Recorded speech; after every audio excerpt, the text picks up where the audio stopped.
wabarakatuh. Perkenalkan, nama saya Safitri dari 11 ADP1 yang mempresentasikan humas tentang pembuatan profil organisasi. 1. Pengertian profil.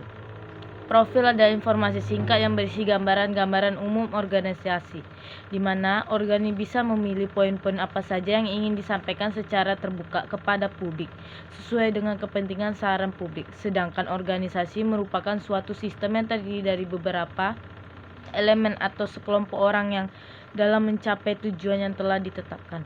Adapun tujuan profil organisasi yaitu memperkenalkan kepada publik mengenai informasi tentang organisasi.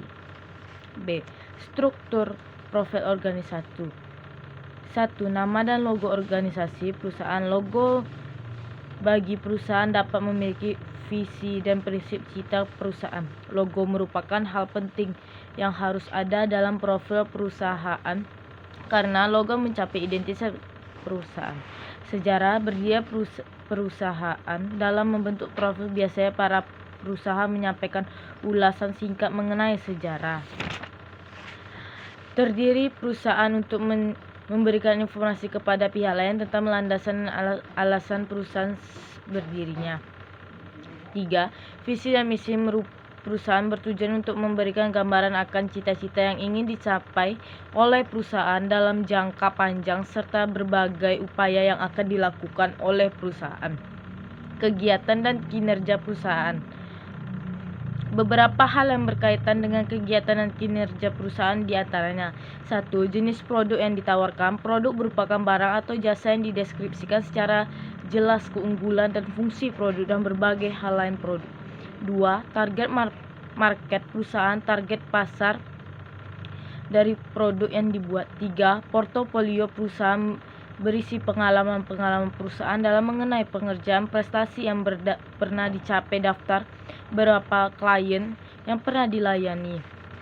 4. Laporan keuangan diperlukan ketika untuk mencapai investor dalam rangka menjalankan kerjasama dengan lembaga lainnya. 5.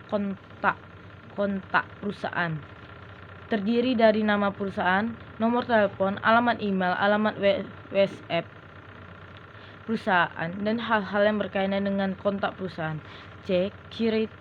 Kriteria pembuatan profil kinerja. Profil organisasi harus menarik, tidak berlebihan, dan elegan dan terlihat profesional. 2. Profil organisasi harus mudah dibaca, singkat dan jelas, harus memperhatikan ukuran font yang mudah dibaca. 3. Bahan cetak profil organisasi semakin bagus, semakin terlihat profesional. 4. Profil organisasi harus berisi informasi penting tentang perusahaan. 5. Terdapat gambar ilustrasi sebagai perlengkapan materi. 6. Profil organisasi dalam bentuk buku dan halaman kelipatan 4. Bisa dicetak sebagai sebuah buku. D. Tata cara pembuatan profil organisasi. Cover depan wajib berisi nama perusahaan. 2. Sejarah singkat wajib berisi tentang perjalanan perusahaan terdiri. 3. Visi misi dicantumkan agar pembaca mengetahui target perusahaan. Produk atau jasa perusahaan wajib menjelaskan produk apa saja yang dijual atau jasa ditawarkan. Kelebihan atau keunggulan perusahaan untuk meyakinkan pembaca tentang perusahaan. 6. Pengalaman perusahaan untuk mencapai nilai plus bagi pembaca. 7. Foto kegiatan agar pembaca dapat mengetahui kegiatan perusahaan. 8. Kontak informasi. Sekian dari saya, terima kasih.